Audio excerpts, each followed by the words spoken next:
جہاں جہاں زکات دی جا سکتی ہے وہاں وہاں عشر دیا جا سکتا ہے، جہاں جہاں زکات نہیں دی جا سکتی وہاں وہاں عشر نہیں دیا جا سکتا۔ ان کا بہترین مصرف میرے اللہ کے مہمان، میرے اللہ کے پیغمبر کے مہمان جو طلباء، جو طالبات دینی مدارس کے اندر پڑھ رہے ہیں، آپ اپنا عشر نکال کے عزت کے ساتھ ان کے دروازے پہ پہنچائیں۔ سینکڑوں مدارس کے اندر سینکڑوں طلباء آپ کی اس گندم کے منتظر ہیں۔ ہمارا بھی مدرسہ ہے، ہمارے پاس بھی مسافر بچے ہیں، الحمدللہ صبح شام پہنچتے ہیں۔ ہم آپ سے وہ زور سے نہیں مانگتے، انفرادی طور پہ بات کر دیتے ہیں، اور الحمدللہ بہت سارے ساتھی تعاون کرتے ہیں، جو نہیں دیتے نظام تو پھر بھی چل رہا ہے۔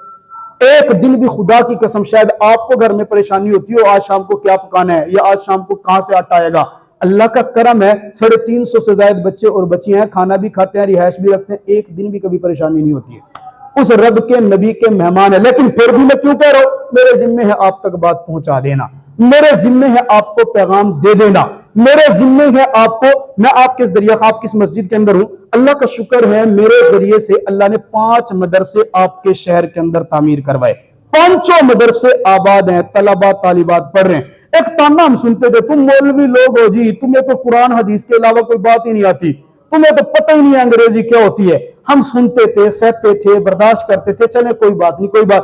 بالآخر تنگ آ کے خدا کی قسم دریا خان میں ایسا اسلامک سکول بنا دیا ہے، ایسا ایک دینی مدرسہ بنا دیا ہے جہاں پلے مونٹیسری سے لے کے باقاعدہ انگلش میڈیم کے ساتھ کلاسز سکول کی، وہ سکول بھی، اور ساتھ میرے رب کا قرآن باقاعدہ تجوید اور تفسیر کے ساتھ پڑھایا جا رہا ہے۔ آپ آئیں، وزٹ کریں، ہمارے ادارے کو دیکھیں، بچوں سے سنیں۔ آپ کو اگر قرآن میں کوئی کمی نظر ہے، احادیث مبارکہ میں کوئی کمی نظر ہے، آپ کو اگر سکول کی تعلیم کے اندر کوئی کمی نظر ہے تو ہم سے سوال کریں۔ اگر نہ نظر آئے نا تو پھر یہ سوچنا کہ میرے بچے نے سکول تو پڑھنا ہی پڑھنا ہے، تو کیوں نہ ادارہ ایسا منتخب کر لوں جہاں سکول بھی ہو اور ساتھ اللہ کا قرآن بھی پڑھایا جائے، پھر کیوں نہ ادارہ ایسا منتخب کر لوں جہاں قرآن تو جہاں میں نے سکول تو پڑھانا ہی پڑھانا ہے، سائنس تو پڑھانی ہے، وہاں ساتھ کیوں نہ اس کو میں اپنے پیغمبر کی احادیث مبارکہ بھی یاد کرا دوں۔ اللہ تعالیٰ مجھے اور آپ کو سمجھنے کی توفیق عطا فرمائے۔